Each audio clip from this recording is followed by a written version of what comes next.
2024 নির্বাচনের শেষেও যারা দেশবাসীর অধিকার হরণ করেছেন তাদের বিরুদ্ধে তদন্ত প্রক্রিয়া বন্ধ হবে না, বার্তা প্রধানমন্ত্রী নরেন্দ্র মোদীর।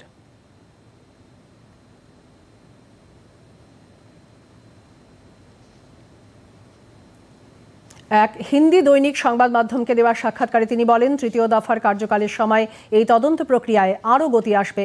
প্রধানমন্ত্রী আরও বলেন, দুর্নীতি দমনের পাশাপাশি জনকল্যাণমূলক কাজের পরিধি আরও বাড়বে।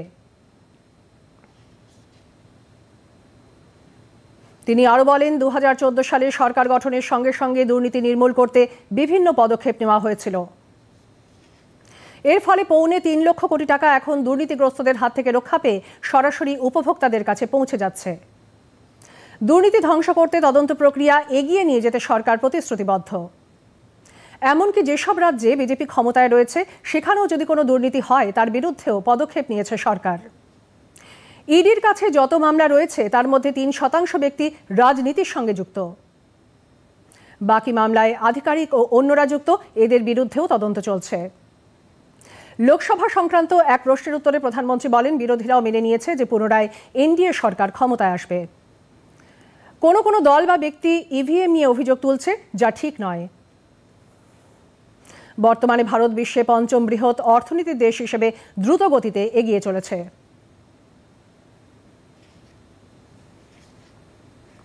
বিশ্বের 3য় বৃহৎ স্টার্টআপ ইকোসিস্টেম ভারতের।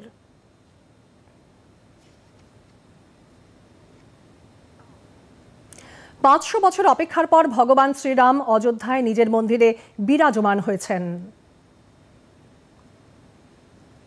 370 ধারা উচ্ছেদের পর কাশ্মীর বর্তমানে দেশের উন্নয়নে সামিল হয়েছে। 2047 সালের মধ্যে বিকশিত ভারতের লক্ষ্য নিয়ে এগিয়ে চলেছে। গত 10 বছরে যা হয়েছে তা শুধুমাত্র ট্রেলার। আগামী দিনে দেশকে আরও অনেকটা এগোতে হবে।